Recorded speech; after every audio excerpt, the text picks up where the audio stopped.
Magandang tanghali po. Oras na para sa maiinit na balita.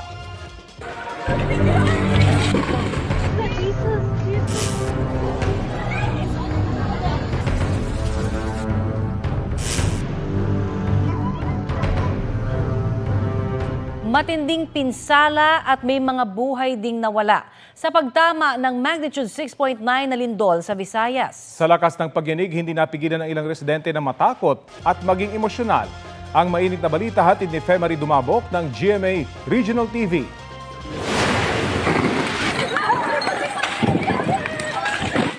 Mistulang sumayaw ang mga dekorasyong ilaw na yan sa harapan ng St. Peter the Apostle Parish sa Bantayan, Cebu. Bigla ring bumagsak ang harapang bahagi ng simbahan. Sa lungsod ng Bugo na malapit sa epicenter ng magnitude 6.9 na lindol, mag-aalas 10 kagabi, nagkalat ang debris mula sa mga nasirang bahay. Ang mga rescuer sa Barangay Pulang Bato humingi ng dagdag tulong. Pwede sa DRR, mga yung mag-rescue. Bumuo rin ng isang fast food restaurant. Napuruhan din ang bayan ng Daan Bantayan. Gumuho ang itinuturing na heritage landmark doon, ang Archdiocesan Shrine of Santa Rosa de Lima. Walang kuryente ngayon sa buong bayan. Sa San Remigio na katabi ng Bugo, kabilang sa mga pinuntahan ng mga rescuer ang sports complex na pinagdausan ng isang paliga kagabi. Sa Mactan Mandawi Bridge, napahinto ang mga motorista sa kasagsagan ng pagyanig. Isa sa mga motorista napahawak sa railing ng tulay. Nagpadala agad ang Cebu Provincial Government ng mga tauhan, heavy equipment at rescue equipment sa mga nangangailangang lugar. We will go to Danao. Kay adto mi dito mag-start mi dito og kanang emergency command center. Kabilang ang gobernadora sa mga dumalo sa gala night ng Miss Asia Pacific International 2025 sa Cebu City. Nang maramdaman ang lindol, may bumagsak pang bahagi ng kisame ng hotel. Agad na inilikas ang mga nasa event. Mabilis ding inilabas naman ang lahat ng pasyente ng Cebu City Medical Center. Tatlong sanggol ang isinilang pa sa kasagsagan ng lindol. Agad silang inilabas kasama ang kanilang mga nanay. Pero naging problema ang biglang pag-ulan. Kanina, walang ulan, di ba? Opo. So, ang decision natin with the doctors na ilabas natin because we expect na mayroong aftershock. Mayroon tayong mga tent pero hindi kasya. So, what we decided with the doctors na dyan lang tayo sa first floor. Naibalik sa ospital ang mga pasyente matapos matiyak na wala ng aftershocks. Femari Dumabok ng GMA Regional TV. Nagbabalita para sa GMA Integrated News. Aabot sa 6 na po ang napaulat na nasawi dahil sa malakas na lindol na yumanig sa Bogo, Cebu. Ayon yan sa Office of Civil Defense sa press conference ngayong umaga. Ayon sa OCD, binavalidate pa raw ng mga natanggap nilang datos. Ayon sa PHIVOLCS, as of 7 a.m., mahigit 600 na ang recorded aftershocks. Pinakamalakas na naitala ang magnitude 4.8 sa lungsod din ng Bogo. Ayon sa PHIVOLCS, asahan ng aftershocks hanggang sa mga susunod na araw. Pwede raw itong tumagal ng ilang linggo kaya dapat manatiling alerto. Nagpaabot ng pakikiramay si Pangulong Bongbong Marcos sa mga pamilya ng mga nasawi dahil sa magnitude 6.9 na lindol sa Cebu. Sabi ng Pangulo, ipinagdarasal niya ang kaligtasan ng mga naapektuhang residente, pati ang mga sugatan. Tiniyak niyang sinusuri na ng mga kalihim ng mga government agency ang pinsala, pati ang kinakailangang ipadalang tulong. Hinimok niyang manatiling alerto ang mga residente at sumunod sa mga anunsyo ng lokal na pamahalaan. Muli namang pumutok ang Bulkang Taal kaninang madaling araw.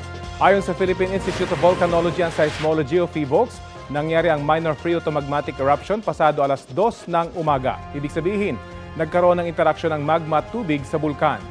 Umabot sa mahigit 2,000 metro ang taas ng plume na pahilagang kanluran ang direksyon. Nakapagtala rin ng halos 2,000 tonelada ng asupre mula sa bulkan sa nakalipas na 24 oras. Sa ngayon, naka-alert level 1 pa rin ang Taal Volcano.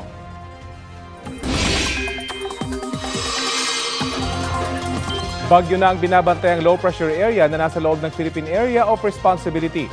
Tinatawag yan ngayon na bagyong Paulo. Pero ayon sa Pag-asa, wala pang direktang epekto ang bagyo sa lagay ng ating panahon ngayong Miyerkules. Easterlies ang patuloy na magdadala ng mainit at malinsangang panahon pero posible pa rin niyang magbuhos ng ulan lalo sa eastern section ng bansa. Pinakaapektado ng easterlies ang Bicol Region, Eastern Visayas, Central Visayas, Caraga, Northern Mindanao, Aurora at Quezon Province. Uulanin ng halos buong bansa kasama na po ang Metro Manila sa mga susunod na oras base sa rainfall forecast ng Metro Weather. Maging alerto ang ilang lugar mula sa heavy to intense rains na maaaring magdulot ng baha o landslide. Tumutok lang po dito sa Balitang Hali para sa ilalabas na unang buletin kaugnay ng Bagyong Paulo. Ito ang GMA Regional TV News. Mainit na balita mula sa Luzon, hatid ng GMA Regional TV. Patay sa hot pursuit operation ng isang suspect sa iligal na pagbebenta ng baril sa Batangas City. Chris, ano ang detalye? Connie, nakainkwentro ng sospek ang mga pulis na humabol sa kanya matapos na tumakas sa sinagawang buy-bust operation. Ayon sa mga pulis, binaril ang sospek ang 3 pulis na nagsagawa ng operasyon kaya hinabol nila ang tumakas sa sospek. Nang maabutan, hindi siya sumuko at nagpaputok pa ng baril. Gumanti ang mga otoridad at nabaril ang sospek. Idineklara siyang dead on arrival sa ospital. Nagpapagaling na sa ospital ang mga sugatang pulis. Nagkilos protesta naman ang grupo ng mga estudyante mula sa Bulacan State University sa harap ng City Hall sa Malolos, Bulacan. Sa kabila ng malakas na buhos ng ulan, nagrally ang mga estudyante bitbit ang kanilang placards bilang pagpapakita ng pagkadismaya sa mga maanumalyang flood control project sa bansa. Kasama sa kanilang mga binatikos at pinapanawagan na managot sina Congressman Danny Domingo, Congressman Ambrosio Cruz at Congresswoman Tina Pancho. Sinusubukan pa silang makuhanan ng pahayag kaugnay sa hinaing ng mga estudyante. Isa ang Malolos sa mga bayang pinakaapektado ng baha tuwing masama ang panahon. Nakiisa rin sa mga estudyante ang mga motoristang nagsipagbusina kontra katiwalian.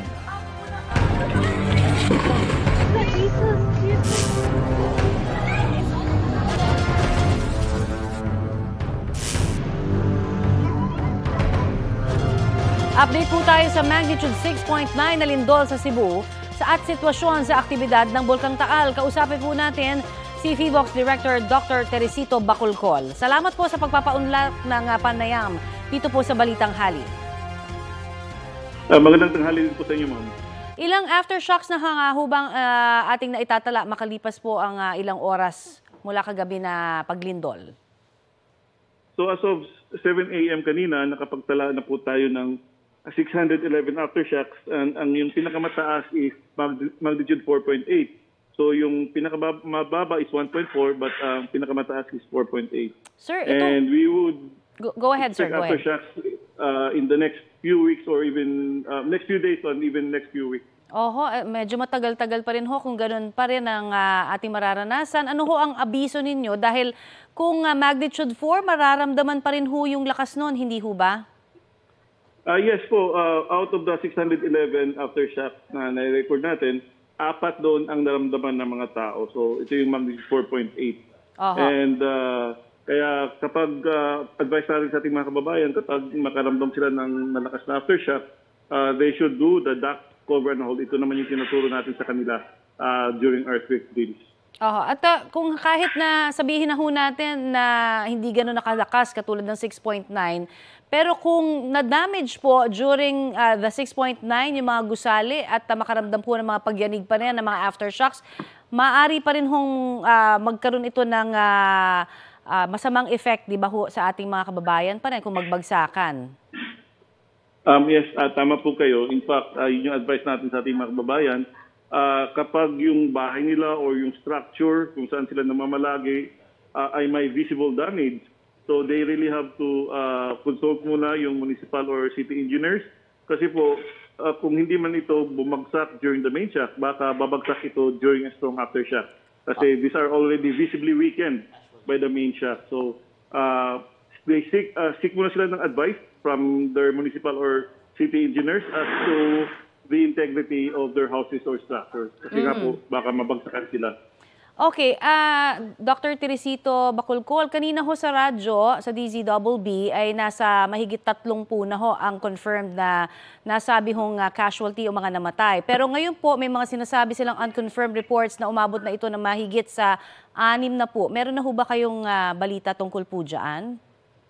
Wala pa rin po kaming balita as to the official number of casualties kasi po ang nagbibigay ng official data, Yes po. yung statistics will be the Office of the Civil Defense. Okay, wala ho bang banta ng tsunami dahil nasa karagatan ho daw ito galing?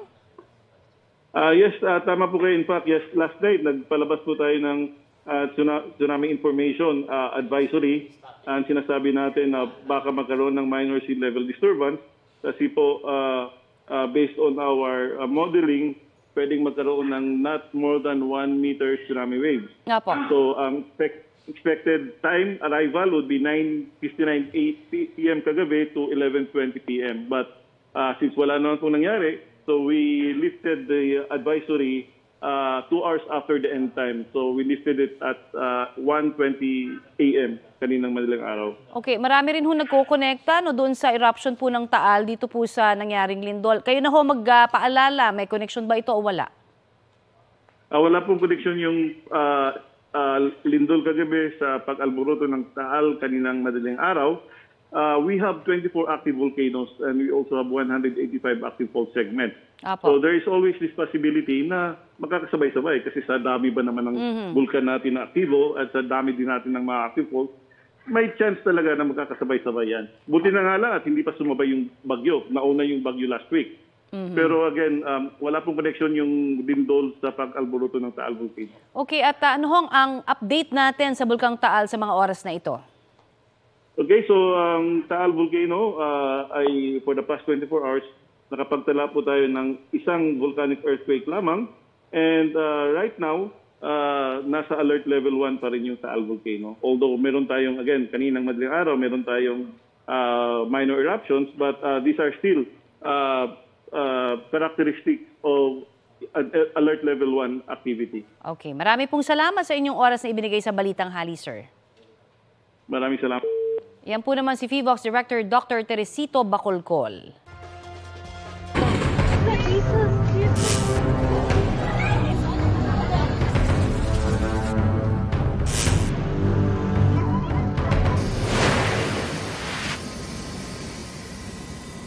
Yan ang pag-dispatch sa rescue team ng Armed Forces of the Philippines mula sa Villamor Air Base patungo sa Cebu.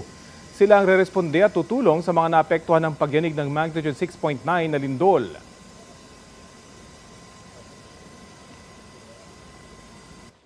Naramdaman din sa probinsya at lungsod ng Iloilo ang pagyanig ng malakas na lindol kagabi. Nagsagawa na po ng assessment ang mga otoridad sa ilang gusali para masiguro ang kaligtasan ng mga residente. At may ulat on the spot si Kim Salinas ng GMA Regional TV. Kim?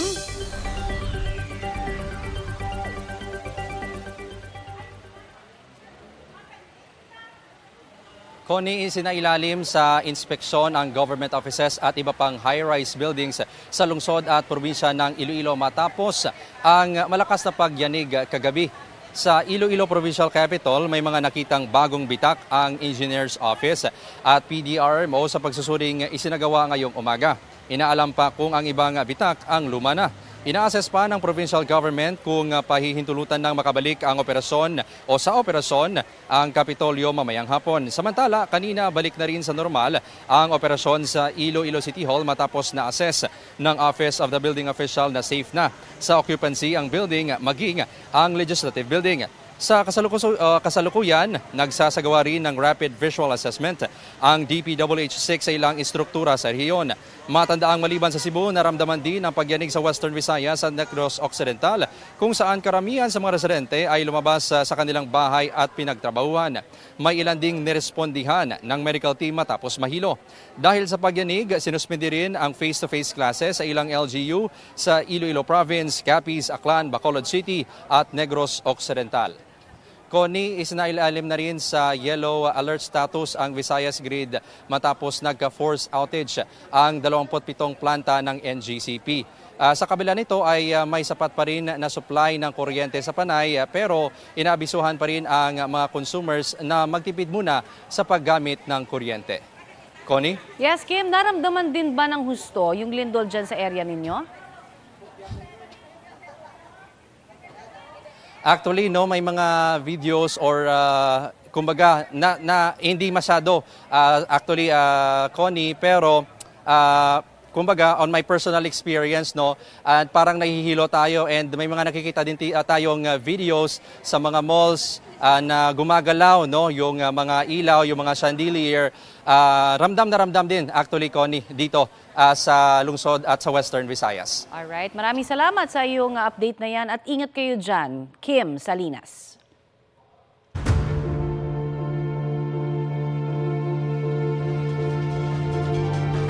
13 luxury vehicles na mga diskaya ang kinumpiska ng Bureau of Customs kaninang madaling araw dahil wala raw kaukulang dokumento. Pagpapaliwanagin din ng BOC ang kanilang mga tauhan kung bakit nakalusot sa kanila ang mga mamahaling sasakyan. Balitang hatid ni Jomer Apresto. Kuha yan sa mismong compound ng St. Gerard Construction sa Pasig City mag-aalas 2 ng madaling araw kanina. Isa-isang inilalabas sa mga luxury vehicle ng pamilya Diskaya para dalhin sa tanggapan ng Bureau of Customs sa Maynila. 2:37 a.m. ng madaling araw nang isa-isa ng magdatingan dito sa tanggapan ng Bureau of Customs ang mga luxury vehicle ng pamilya Diskaya. Base sa impormasyon, 1:54 a.m. kanina na makaalis sa compound ng St. Gerard Construction sa Pasig City ang unang batch na mga ito. May kita din natin na naka-convoy ang mga tauhan ng PNP Highway Patrol Group dito at ilang minuto lang din ay posibleng magdatingan na ang iba pang mga luxury vehicle. Base sa impormasyon, nasa 12 hanggang 13 luxury vehicle ang nakatakdang i-turn over ngayon sa Bureau of Customs. 2:43 a.m. naman ang dumating ang pangalawang batch ng mga sasakyan. Pasado alas 5 ng umaga nang dumating ang ikatlong batch ng mga luxury vehicle. Ito raw yung mga hindi umaandar kaya kinailangan pang gamitan ng tow truck. Sa kabuuan, 13 luxury vehicle na ang nasa loob ng BOC. Ano lang kami dito for security reason dahil dadalhin dito. Ang info ko dito is warrant of seizure yan kaya tapos dadalhin dito na in-issue ng Bureau of Customs. Yun lang ang information na kaya naming sabihin as of now. Isinagawa ng Customs ang warrant of seizure and detention sa 13 sasakyang walang katibayang lehitimo umano ang pagkakabili. Bigo raw maibigay ng mga Diskaya ang mga papeles na mga ito sa loob ng palugit na ibinigay ng Customs hanggang kahapon. Una nang kinumpiska ng mga otoridad ang 12 sasakyan ng mga Diskaya matapos magsagawa ng raid sa compound ng St. Gerard Construction noong September 2. Isinuko naman ng pamilya Diskaya ang 16 pa nilang mga sasakyan noong September 4. Ayon sa BOC, i-issuehan ng show cause order ang ilang tauhan nila para maipaliwanag kung bakit nakalusot ang ilang luxury vehicle ng mga Diskaya kahit wala naman itong mga kaukulang dokumento. Jomer Apresto nagbabalita para sa GMA Integrated News. Kaugnay sa pinsalang iniwan at mga nasawi sa magnitude 6.9 na lindol sa Cebu, kausapin po natin si Cebu Governor Pamela Baricuatro. Salamat po sa pagpapaunlak ng panayam dito sa amin sa Balitang Hali, ma'am. Walang anuman, Bunny. Opo, ano na ho ang ating latest count sa mga nasawi sa magnitude 6.9 na lindol? Total number of injured is 175. Total number of deceased is 53. So this comprises 5 towns in the north, in the 4th district of Cebu. I see. At sa kasalukuyan ay nagpapatuloy pa rin po ang search and rescue operation sa mga ano-ano hong lugar pa? There are some barangays in Bogo na retrieval na lang. Wala nang retrieval na lang ng mga casualties. Okay, at ilan pa ho? Hindi pa mapasok. I see. We don't have the numbers pa, but more or less para mga 15 may mga casualties doon na ni-retrieve ngayon. I see. So hindi pa ho ito kasama doon sa sinasabi ninyong 59 casualties? Hindi pa kasama. 53. 53, sorry. Yes. Ito po, Governor, pakiulit lamang po. So kung 53, tapos meron pa ho tayong mga 15 more na sigurado na for retrieval na lamang po. Yes. Okay. Ano ho ang mga lugar na pinaka nadali ho ng malakas na lindol? Bogo City. Ano pa po? Doon yung epicenter. Bugo, San Remeo, at saka Medellin. Ma'am, In kayo that ho, order. Yes. oho, meron din ho kayong video na nakita rin ho, ano, na nandun ho kayo sa isang pageant po, no, I think, no, dun sa isang hotel. Gala night po ito. Radisson Hotel. Opo, pakikwento. Asia. Opo, pwede po bang pakikwento sa amin, Governor, yung naramdaman ninyo mismo at yung mga nakita po ninyo doon sa pagyanig ng 6.9 na lindol noong gabi na yon?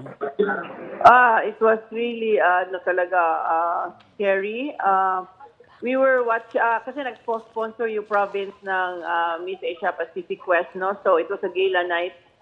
So bandang huli na, yun nangyari doon. So all of a sudden, we just felt the building shake. Tapos may mga chandeliers na huhulog. So me and Mrs. Yong, yung Operation Smile, yung isang beneficiary, at saka si Joseph Tan, yung may-ari ng franchise. Doon kami sa ilalim ng table, no, nagtago kami doon. Tapos nung na-minimize na yung shake, lumabas na kami sa exit. So we went out of the building kaagad, but it was really talaga scary yung nangyari. Very strong. At meron ho tayo nakita rin sa ilang sa mga video noong mga kasamahan niyo po, may mga nasugatan din ba? Merong na-sprain kasi nagtakbuhan, tapos may isang contestant ata na-sprain kasi nahulog sa stage, yung gano'n. Naman, minor injuries lang naman. Nothing serious yung sa Cebu City. Ang Pangulong Marcos po ay nakatakdang dumating din po daw dyan sa Cebu. Yes. Ano ho ang abiso na sa inyo? From what I heard, galing siyang Masbate and he will fly to Cebu. We are just awaiting for his arrival here at the Bugo Provincial Hospital. Nandito yung aming Joint Operation Center. Alright. Inside the compound, yes. Opo.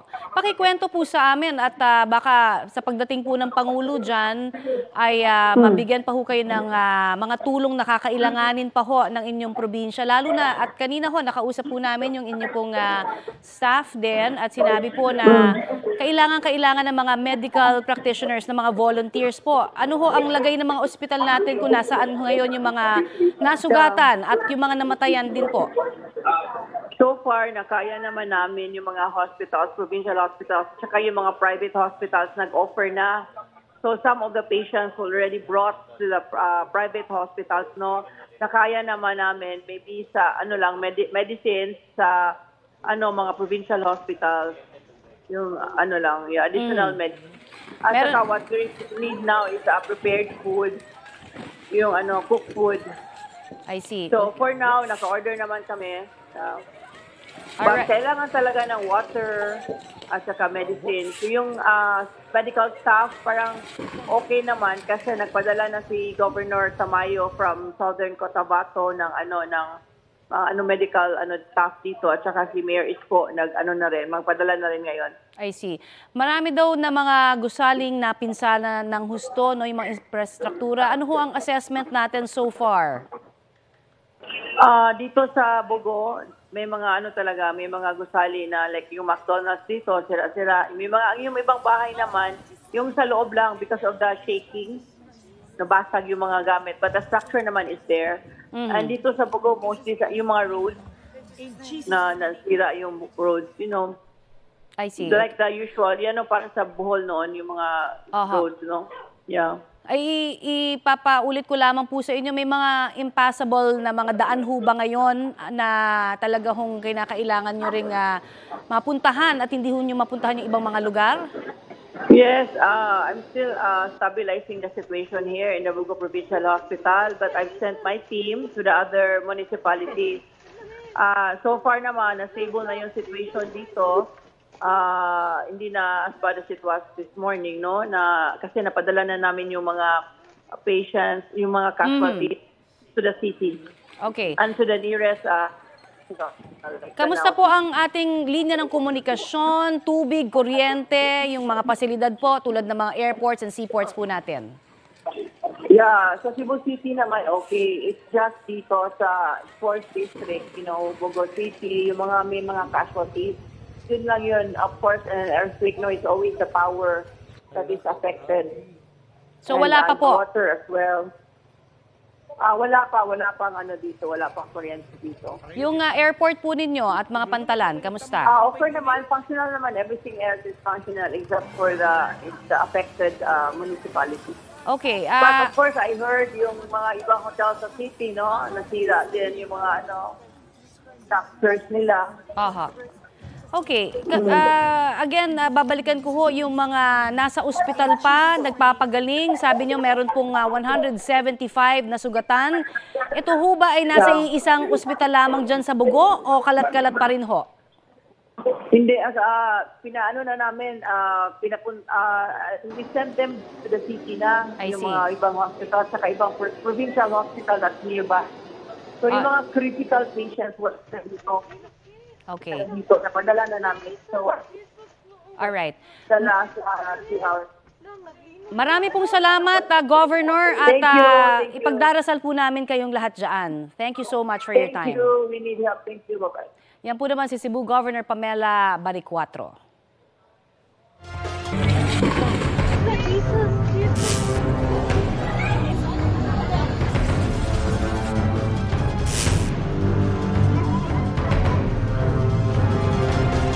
Kumustahin natin ang sitwasyon ngayon sa Bogo City kung saan naitala ang magnitude 6.9 na lindol.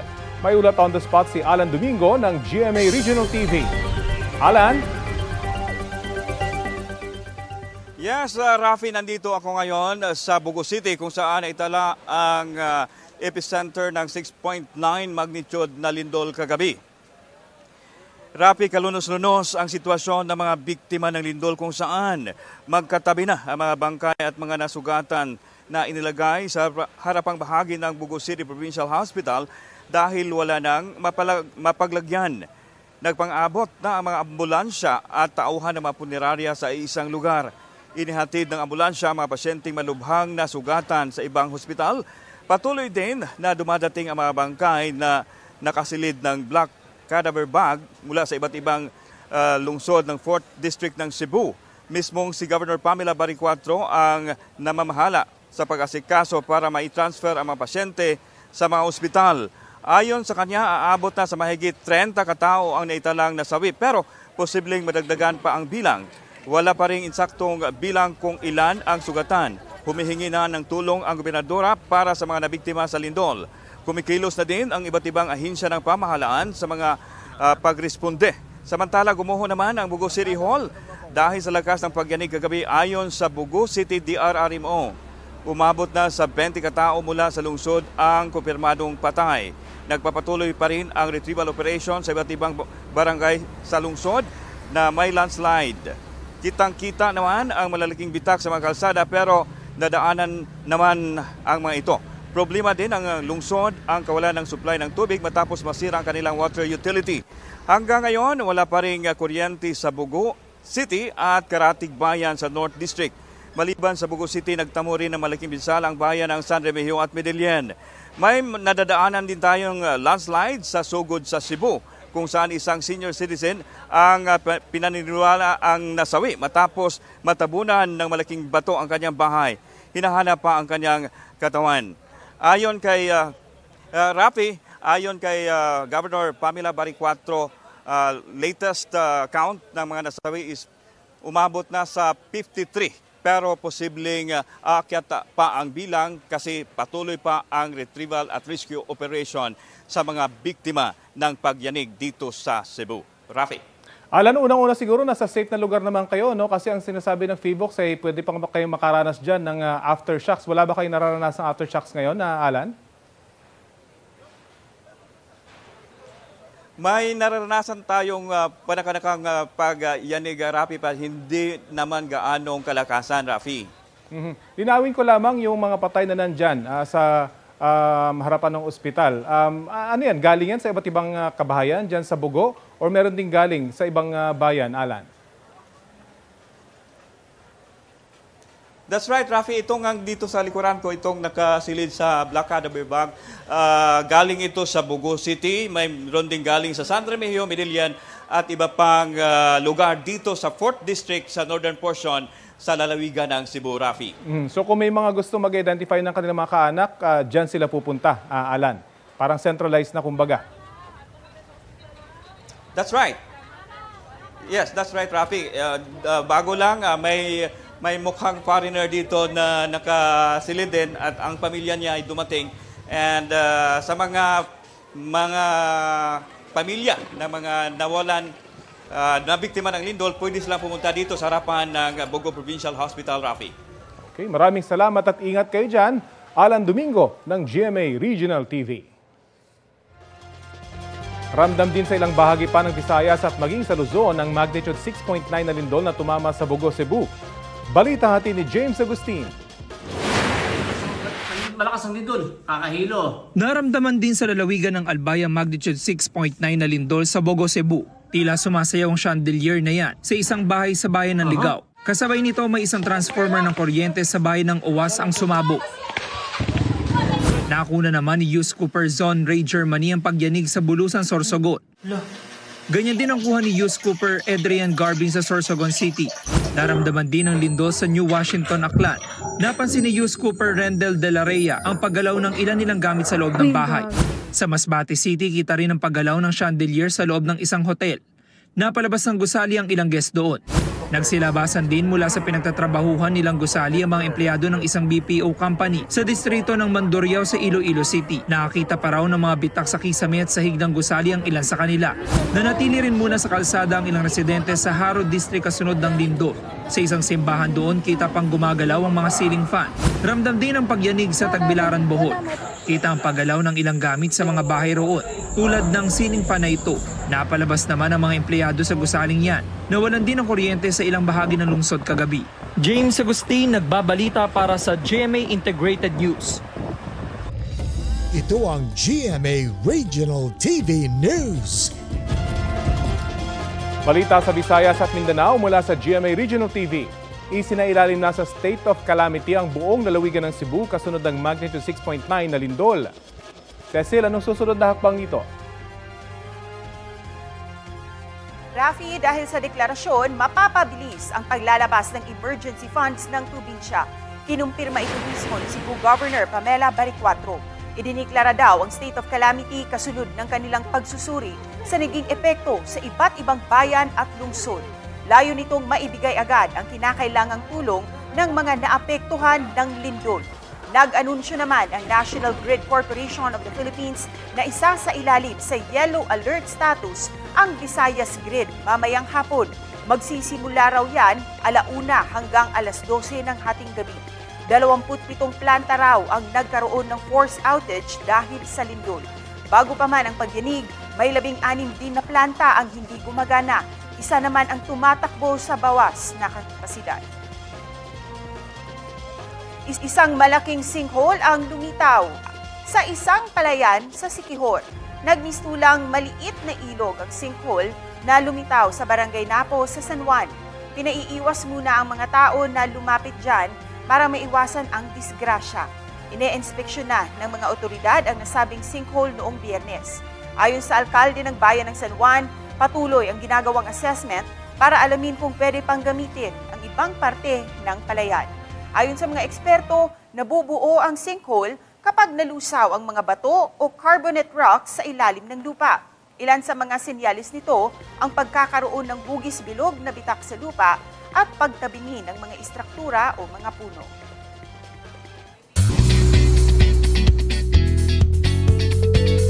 BG on BG. It's finally happening mga mare at pare. Matutupad na ni Uncabogable star at It's Showtime host Vice Ganda na makapag-guest sa longest-running gag show na Bubble Gang. Dream ko kasing mag-Bubble Gang. Nag-aantay lang din ako ng imbitasyon. Yan ang manifestation ni Vice nang makachikahan ng inyong mare noong August 2023. Kasunod ito ng guesting ni Kapuso comedy genius Michael V noon sa It's Showtime. Ipinost pa ni Vice ang picture nila ni Bitoy na may caption na Icon. Fast forward to 2025, ipinost ni Vice sa IG story ang flowers na bigay ng Bubble Gang. May kasama pa yung card na may nakasulat na pag-welcome kay Vice bilang Batang Bubble. Nag-share din si Bitoy ng photo na kuha sa labas ng dressing room ni Vice. Mapapanood si Vice sa Bubble Gang bilang bahagi ng 30th anniversary ng gag show. National Criminal Court is now in session. Rodrigo Roa Duterte.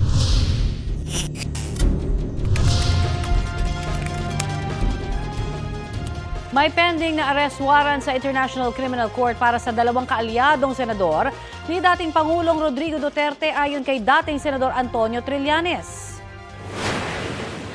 Yung warrant, ang ine-expect na lang natin ay dalawa. Okay. Isa kay Bato, isa para kay Bongo. Ang estimate ko dyan, baka mga early next year pa. Sinabi yan ni Trillanes matapos bumisita sa ICC sa The Hague, Netherlands.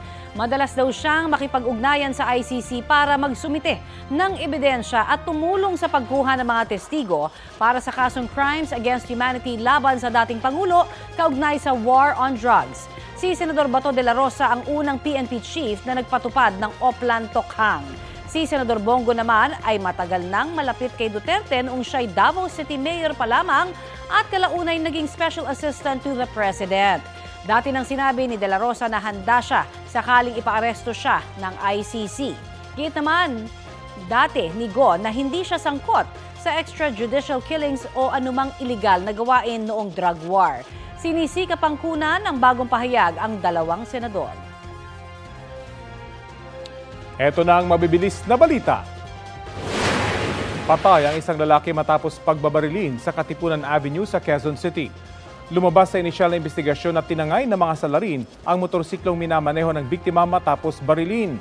Na-recover naman ang scene of the crime operative sa mga personal na gamit ng biktima gaya ng relo at wallet na may lamang pera. Nire-review na ang mga CCTV sa lugar. Nasunog ang ilang bahay sa Barangay Casbon sa Malabon kahapon. Ayon sa mga bumbero, sumiklab ang sunog pasado alas 3:30 ng hapon. Napula ito makalipas ang 1.5 oras. Walang nasawi o nasaktan sa sunog. Inaalam pa ang sanhi ng apoy.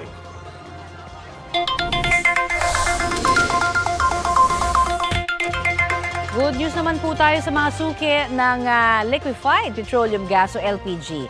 Kasi may rollback ang presyo niyan simula po ngayong buwan. Para sa Petron, may tapas yan na piso kada kilo. 65 sentimo naman ang bawas sa kada kilo ng LPG ng Solane. Habang Auto LPG ng Clean Fuel, may tapyas na 50 sentimo ang kada litro.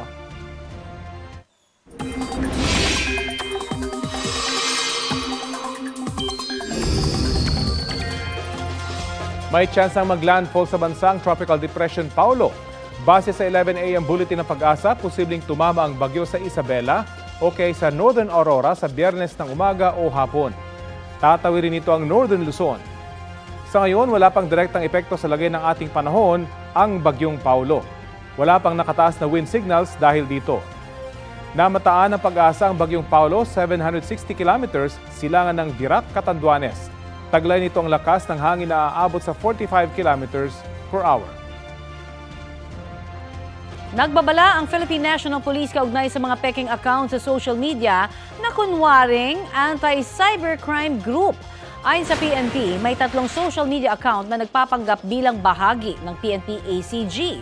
Nag-aalok daw ang mga ito ng tulong sa mga nabiktima ng scam kapalit ng 10,000 piso. Iniimbestigahan na nila ito. Paglilinaw ng PNP, hindi sila humihingi ng pera kapalit ng pagtulong. Dapat daw maging mapanuri sa mga kaduda-dudang accounts online.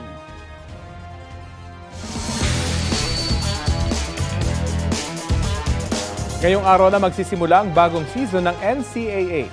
Puspusan ng paghahanda ng mga magpe-perform para sa opening ceremony ng Season 101 mamaya. Naka-highlight daw sa kanilang performance ang tema ng season ngayon na Building Greatness. Ngayong taon, Mapua University ang host school. Arestado ang 4 na sangkot sa hold-up modus sa isang grocery store sa Quezon City. Ang umaming mastermind, yung cashier mismo na hinold up. Balitang hatid ni James Agustin. Aakalain na customer lang sa grocery store ang 2 lalaki na nakunan sa CCTV sa Barangay San Antonio, Quezon City. Pero masdan ang lalaki nakatakip ang bibig. Bigla siyang naglabas ng baril at itinutok ito sa cashier. Ang isa pang lalaki nakasuot ng gray na jacket, naglabas naman ng patalim. Bahagyang napatras ang cashier. Ilang saglit pa umambang sasaktan ng isa sa mga lalaki ang cashier. Doon na kinuha ng cashier ang pera sa kaha at iniabot ito sa lalaki. Mabilis na tumakas ang dalawa tangayang ninakaw na 28,000 pesos nakita ng grocery store. Sa follow-up operation ng pulisya, unang naaresto ang 20 anyos sa lalaki na nagsilbing lookout. Ayon sa pulisya, dating empleyado ng grocery store ang suspect. Nabawi sa kanya mga damit ng dalawang lalaki nakita sa CCTV. Kalaunan naaresto ang dalawang ng hold-up, 23 anyos at 17 anyos. Nakuha sa kanila ang isang replika ng baril at bahagi ng ninakaw na pera na aabot sa 13,200 pesos. Nilapitan kami ng parking boy. Ininforma kami na allegedly yung dating empleyado ng grocery store na si alias Kenneth ay kausap yung dalawa bago pumasok dun sa grocery store at nag-announce ng hold-up. Sa imbestigasyon ng pulisya, lumalabas na inside job ang nangyari at ang mastermind umano, ang cashier. Hinuli ang 21 anyos sa lalaking cashier na magpipitong buwan pa lang daw nagtatrabaho roon. Bahagi raw ito ng tinatawag na hold-up ni Modus. Allegedly, nag-text itong kahero na pumasok na kayo, wala ng tao. So, yun. Kaya tinugarin siya na parang siya nagplano ng lahat. Actually, magkakaibigan sila, magkakilala sila. I-turn over ang menor de edad sa Molabe Youth Hope. Ang tatlo pang suspect nakakulong ngayon sa Masambong Police Station. Aminado sila sa nagawang krimen. Nasa labas lang po ako, nag-aantay lang po ako. Kumbaga parang lookout po ako sa labas. Financial need po kasi mga expenses po. Wala naman po, inaamin ko rin naman po. Total, gawa nga rin po ng pangangailangan po talaga. Kaya ko po nagawa yung mga ganong bagay. Hindi yung gun-related Ano lang po yun, pellet gun lang po yun. Hindi ko naman po kailangang pagtanggol yung sarili ko kasi aminado naman po ako sa nagawa kong kasalanan. Tulad ng karamihan, nabiktima lang po ako ng kahirapan. Sinampahan na ang mga suspect ng reklamong robbery. Ang 23 anyos sa suspect, may karagdagang reklamong paglabag sa Comprehensive Firearms and Ammunition Regulation Act. James Agustin, nagbabalita para sa GMA Integrated News.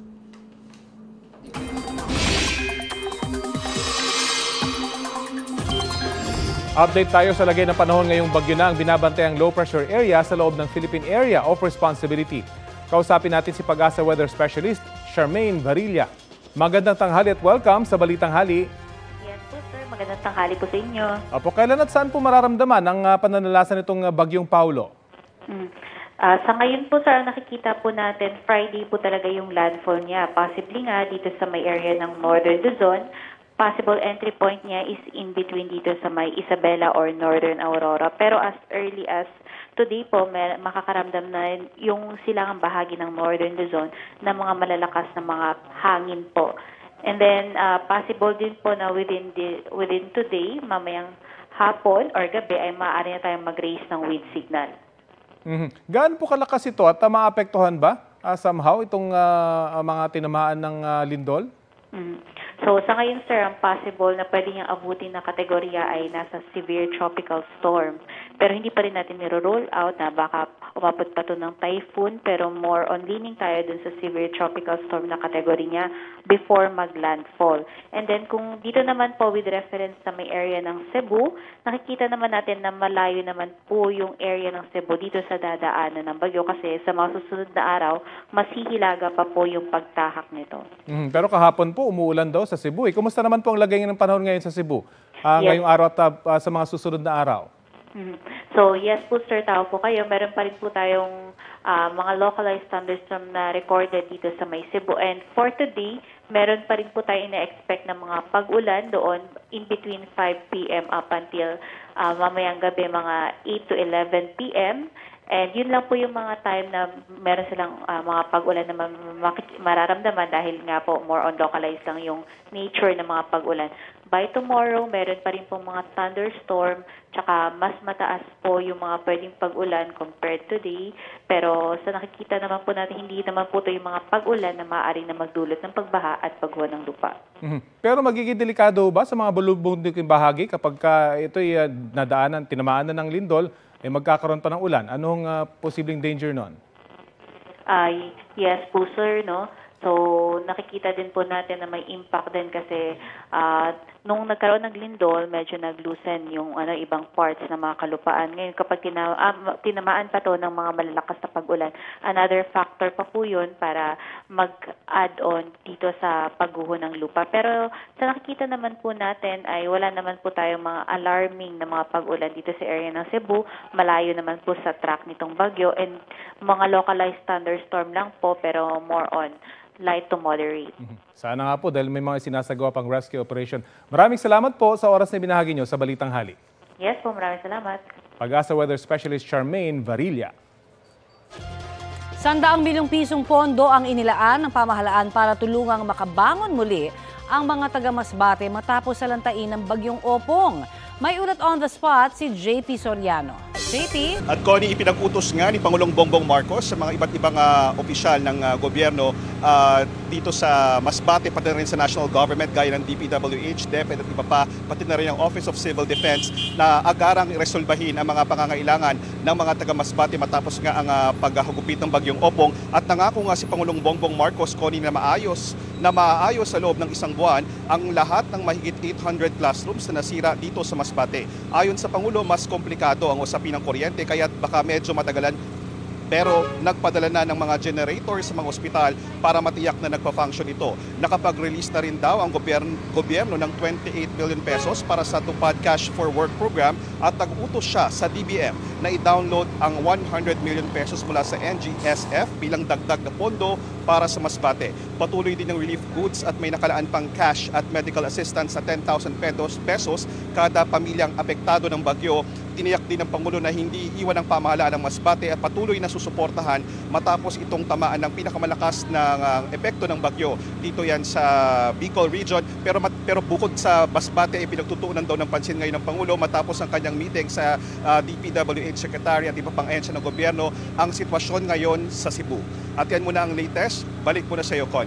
Maraming salamat, JP Soriano.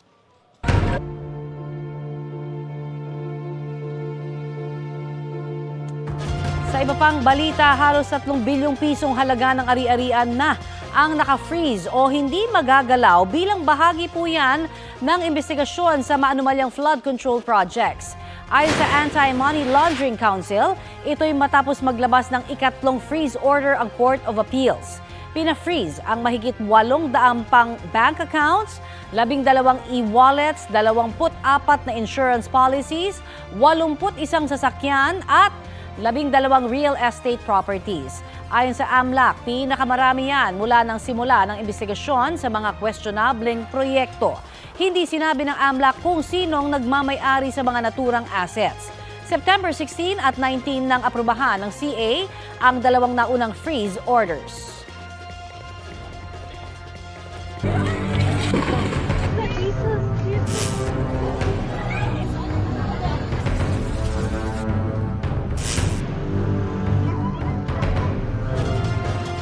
Nakikipag-ugnay na ang National Historical Commission of the Philippines sa mga lokal na pamahalaan sa Cebu kaugnay sa mga nasirang simbahan doon. Anila, dapat mabantayan ang mga naturang lugar para maiwasang manakaw ang mga posibleng artifact na naroon. Lumilikom na rin daw sila ng mga larawan ng mga nasirang establishmento para sa restoration nito. Isang team din daw mula sa kanila at sa National Commission for Culture and the Arts ang inaasang pupunta sa Cebu para tingnan ang mga naging pinsala ng lindol sa mga heritage site. Kaisa ang ilang Cebuana Kapuso Star sa mga panalangin at call for action kasunod ng malakas na lindol na yumanig sa Bogo, Cebu. Kasama na riyan ang Island Girl at huwag kang titingin actress na si Shubi Etrata. Para sa Cebu raw ang mga panalangin ni Shubi, lalo na ang mga taga San Remigio. Prayers for everyone din ang ipinost ni Pepito Manaloto at Encantadia Chronicles Sangre Star Manilyn Reynes. Ang co-star at sinaunang kambal diwa na si Gazini Ganados, kaisa rin sa Prayers for Cebu. Alerto sa aftershocks naman ang paalala ng isa pang sparkle beauty queen na si Bea Gomez. Nag-post din siya ng call for donations at medical volunteers para sa Cebu Province. Gayon din si Olive May, aka Livy ng Kapuso youth-oriented show na Maka Love Stream. Dahil po sa matinding pinsalang dulot ng magnitude 6.9 na lindol sa Cebu, maraming kababayan po natin ang nangangailangan ng tulong. Kaya naman, ang GMA Kapuso Foundation ay naghahanda na po para magsagawa ng Operation Bayanihan doon. Bukas, nakatakda ho ang pamimigay ng relief goods sa Bogo City at Daan Bantayan na matinding napuruhan. Sa mga nais mong maging kabahagi sa pagtulong, maaaring magdeposito ng donasyon sa bank accounts ng GMA Kapuso Foundation. Magpadala sa Cebuana Luwelier, pwede rin online sa GCash, Shopee, Lazada, Globe Rewards at Metrobank Credit Card. Ang inyong pong donasyon ay 100% tax deductible. Ingat po tayo mga kapuso. Ito po ang Balitang Hali. Bahagi kami ng mas malaking misyon. Ako po si Connie Sison. Rafi Tima po. Sama niyo rin po ako, Aubrey Carampel. Para sa mas malawak na paglilingkod sa bayan. Mula sa GMA Integrated News, ang News Authority ng Filipino.